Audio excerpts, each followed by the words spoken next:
Assalamualaikum, selamat pagi, selamat siang, selamat sore, dan selamat malam buat kalian semua yang sedang menonton podcast kali ini.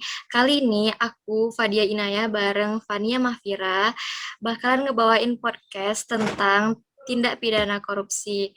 Nah, seperti yang kita tahu, korupsi merupakan kejahatan luar biasa yang sudah sering terjadi di negara kita. Nah, banyak cara yang sudah dilakukan, tetapi korupsi ini selalu ada terus-menerus kasusnya. Nah, sebelum kita membahas lebih lanjut tentang korupsi itu sendiri, kita harus mengetahui apa sih arti korupsi itu. Jadi korupsi adalah tindakan pejabat publik menyalahgunakan kepercayaan publik dengan tindakan yang tidak wajar untuk mendapatkan keuntungan sepihak. Iya kan, Fat? Iya, Jadi benar. aku mau nanya ke dia, apa sih faktor-faktor penyebab orang itu korupsi? Nah, seperti yang kita tahu kan dari pengertian tadi untuk keuntungan pribadi. Nah, korupsi itu sebenarnya penyebabnya tuh dari dirinya sendiri, dari diri pelaku itu sendiri. Karena kalau pelaku itu dia mengedepankan atau mencerminkan pelakunya itu terhadap sila-sila dalam Pancasila, terutama dalam sila ketuhanan yang Maha Esa, dia tidak akan berani melakukan korupsi itu sendiri. Tentu saja faktor lainnya itu ada yang lain gitu, kayak sifat tamaknya, rakusnya, atau udah terbiasa dengan gaya hidup mewah. Jadi apapun dilakukannya gitu demi untuk mencari keuntungannya sebesar-besarnya. Nah, korupsi itu sendiri kan karena kita manusia sebagai homo economicus gitu kan. Artinya makhluk ekonomi yang mencari keuntungan sebesar-besarnya. Kan banyak tuh kita dengar udahlah dinaikin aja gajinya sesuai dengan kinerjanya gitu kan. Kalau menurut aku pribadi sih itu percuma aja, soalnya walaupun udah dikasih juga gaji 1 miliar pun kalau misalnya dia tetap orientasinya eh, ke untung-untung atau ke dunia-dunia aja, pasti dia bakalan terus-menerus ngelakuin kayak gitu ya kan, Fa? Tadi kan Fadia kan bilang kan, kalau dia emang memegang menerapkan nilai-nilai Pancasila, gimana menurut Fadia kalau yang orang, sedangkan orang itu udah disumpah di atas kepalanya dengan Al-Quran, tapi dia masih berani korupsi gitu, sedangkan Tuhan aja dihianatinya gitu dengan sumpahnya, apalagi manusia gitu. Terus kayak yang manusia itu tidak ada rasa puasnya, ya sih aku setuju gitu, karena sebenarnya manusia ini kan udah sempurna gitu, tapi cuma satu kurangnya, kurang bersyukur aja gitu tadi tuh menurut dia. Iya benar, emang benar emang kurang bersyukur. Kalau yang gajinya sedikit aja, orang yang gajinya sedikit aja bisa bersyukur, kenapa dia yang gaji udah besar tapi nggak bisa bersyukur juga gitu kan? Kayak aku tuh pernah nonton video di mana gitu ya. Kalau negara lain itu ada yang ditakutinya gitu. Kalau misalnya negara kita Tuhan aja nggak takut gitu. Gimana caranya? Tentu saja memang memang harus kayak mana ya, harus eh, kita sendiri gitu yang memperbaiki diri kita gitu ya kan. Nah, pertanyaan selanjutnya nih, Fat, aku mau nanya nih, apa dampak masif dari korupsi itu? Nah, sebenarnya korupsi itu banyak berdampak pada semua sektor gitu ya. Tapi yang paling berdampak itu adalah ke masyarakat. Kalau di faktor ekonominya itu, di sektor ekonominya itu, dampaknya itu pasti pendapatan negara tuh dari sektor pajak tuh menurun gitu.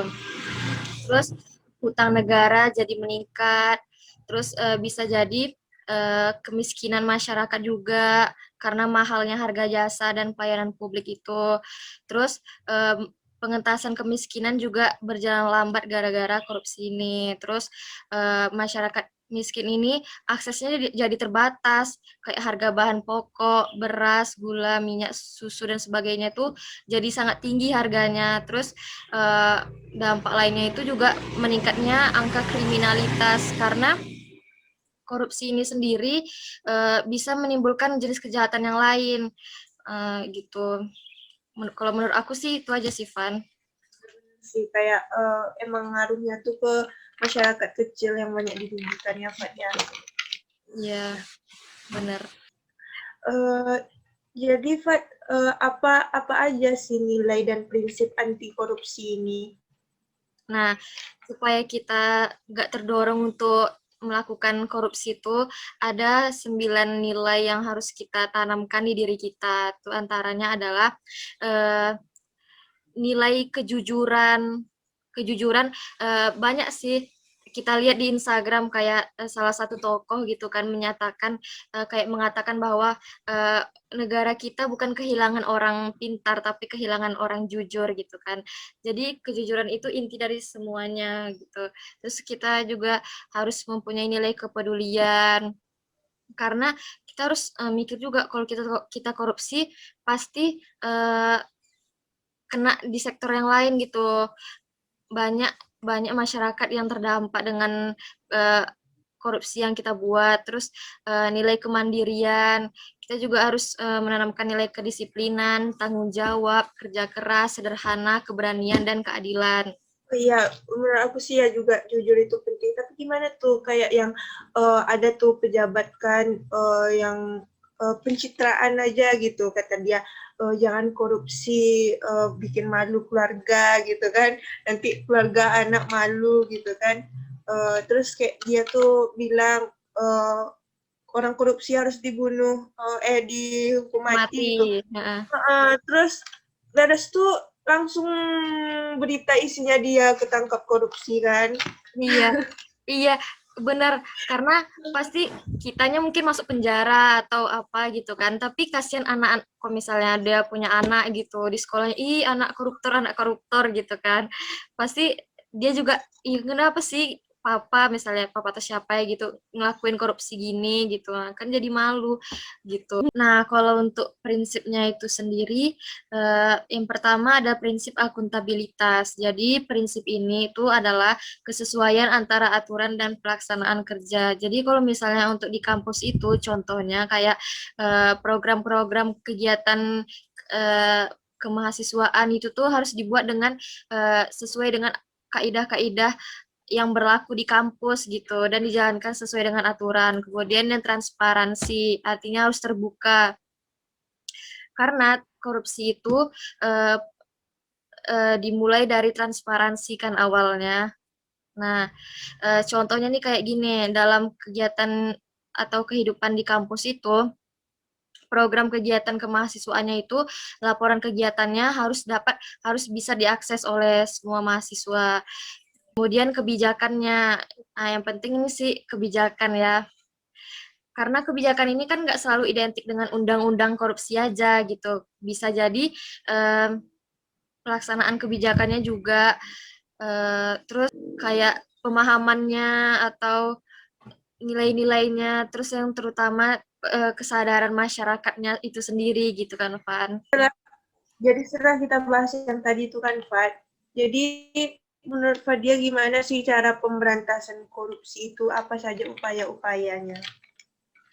Nah, nah, kalau menurut aku sih kejahatan korupsi ini bisa kita tanggulangi dalam dua kebijakan sih. Yang pertama kebijakan menurut hukum pidana, kayak undang-undang eh, tindak pidana korupsi, terus undang-undang lainnya gitu kan, yang mengatur tentang pemberantasan korupsi ini.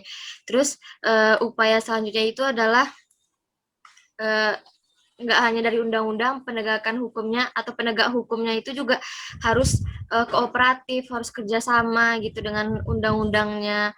Karena banyak sekali apa namanya, banyak sekali kita dengar pejabat-pejabat itu tuh yang koruptor itu masuk penjara tapi dia nyuap apanya kayak sipirnya gitu ya untuk supaya dia tuh di penjara bisa hidup enak gitu. eh, Strategi selanjutnya yang apa mungkin pembentukan lembaga anti korupsi. Nah, lembaga ini mungkin dibentuk untuk menangani korupsi yang apa kita biasa sebut sebagai ombudsman gitu ya. Apalagi tuh kalau menurut Fania. Jadi kayak aku tuh setuju gitu kasus-kasus yang ditunda untuk diselesaikan karena selagi mereka tuh yang korupsi tuh ngasih duit terus gitu. Jadi kasusnya tuh ditunda itunya dibahas gitu kan. Aku mau bahas yang itu juga sih, Pak, biar menikmati hasil korupsi juga dia kan.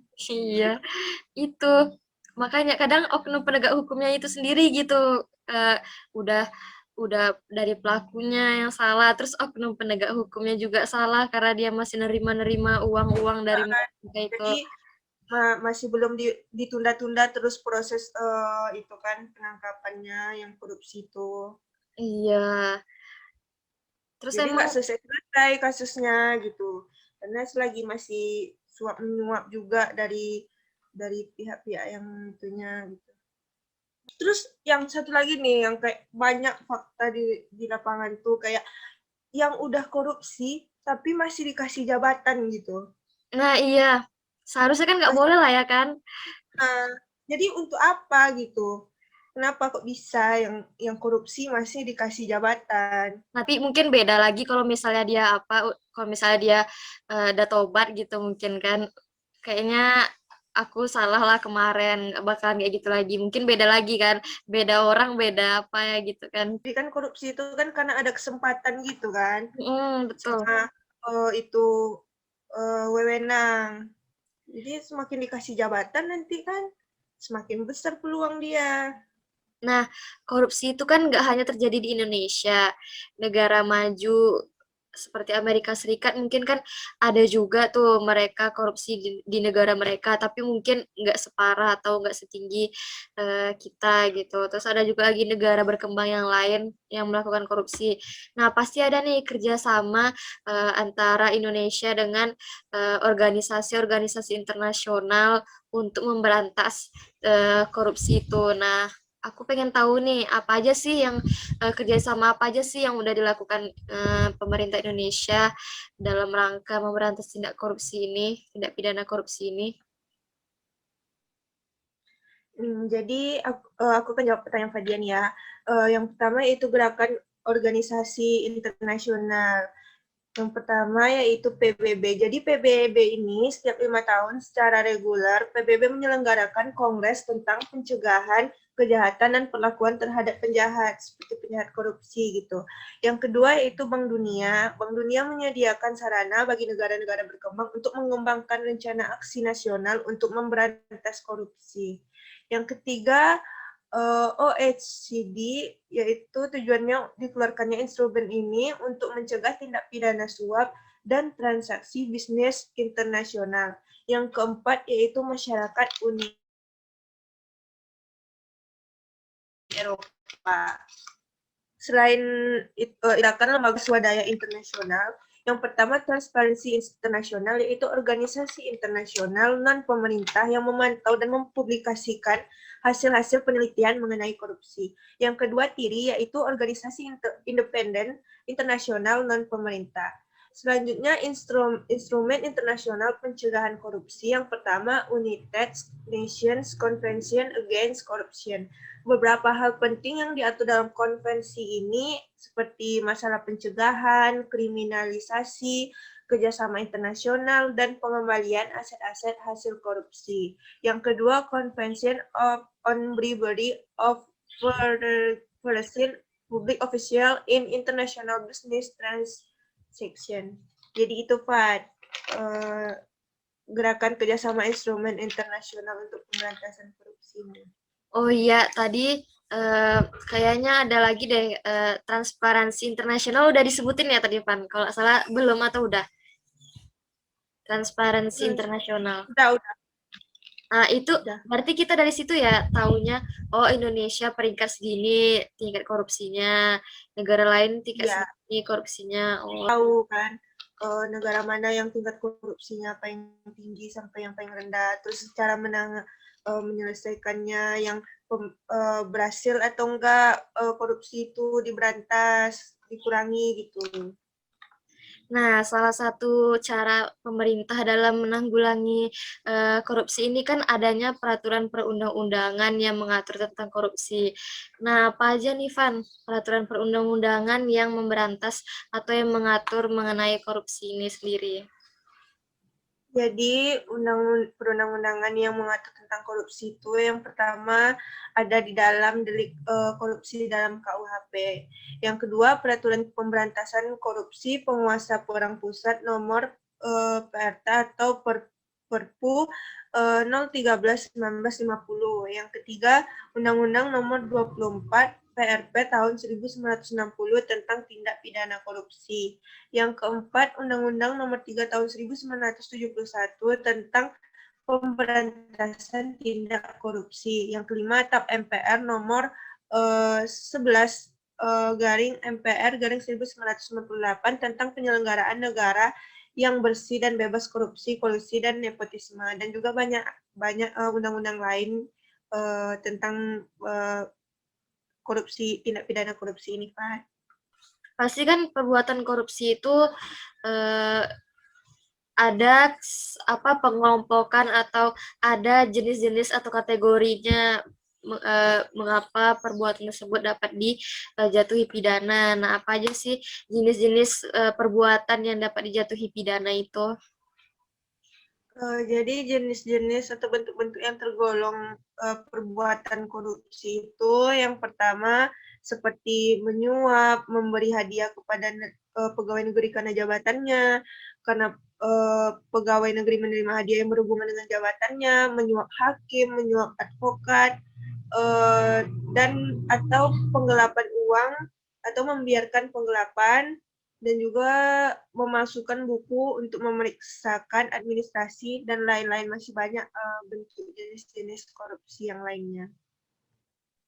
Nah, tentu saja kan selain dalam peraturan perundang-undangan itu, nah dari semua kalangan masyarakat juga harus ikut andil gitu dalam melakukan laporan atau dugaan atau adanya tindakan korupsi ini kan. Nah, kita sebagai mahasiswa itu harus aktif atau harus kritis memberantas korupsi karena dalam sejarah itu tercatat kalau mahasiswa mempunyai peranan penting dalam menentukan perjalanan bangsa Indonesia. Dengan idealisme, semangat muda, dan kemampuan intelektual yang tinggi yang dipunyai atau dimiliki oleh mahasiswa yang mampu berperan sebagai agen perubahan atau agen of change. Nah, gimana nih Van caranya untuk peran mahasiswa dalam gerakan anti korupsi ini? Jadi pertama tuh dilihat dari kalau peran mahasiswa ini dilihat dari di lingkungan keluarganya dulu awalnya tuh kan. Jadi karakter anti korupsi di dalam diri mahasiswa dapat dimulai dari lingkungan keluarganya. Yang kedua yaitu di lingkungan kampus. Jadi mahasiswa itu harus diajarkan anti korupsi seperti dalam kegiatan-kegiatan tidak melakukan korupsi, dan juga seperti di dalam kegiatan belajar tidak melakukan tidak mencontek saat ujian. Yang ketiga, mahasiswa ketika di lingkungan masyarakat tidak melakukan korupsi seperti dalam ketika dia membuat SIM, KTP atau yang lain-lain, dia tidak melakukan suap menyuap. Jadi, kesimpulan dari pembahasan kali ini adalah tanggung jawab usaha pemberantasan korupsi di Indonesia tidak hanya menjadi tanggung jawab penegak hukum saja, tapi juga menjadi tanggung jawab setiap elemen masyarakat, khususnya kaum muda yang merupakan generasi penerus bangsa dan negara. Peranan pemuda dalam usaha pemberantasan korupsi di Indonesia sangatlah penting peranannya. Pendidikan merupakan bagian yang tidak terpisahkan dari usaha pemberantasan korupsi di Indonesia, karena hanya dengan pendidikan penanaman karakter anti korupsi kepada masyarakat, khususnya pemuda dapat ditanamkan, disinilah kaum muda dapat mengambil peranan dalam pemberantasan korupsi. Mereka harus menuntut ilmu dengan giat, kemudian diaplikasikan dalam kehidupan sehari-hari dan menyuarakan anti korupsi, karena suara-suara para pemuda kerap kali mempresentasikan dan mengangkat realitas sosial yang terjadi di masyarakat. Oke, itu aja yang dapat kami bahas dalam podcast kali ini. Buat yang nonton, jangan lupa like, comment, dan subscribe. See you. Thank you.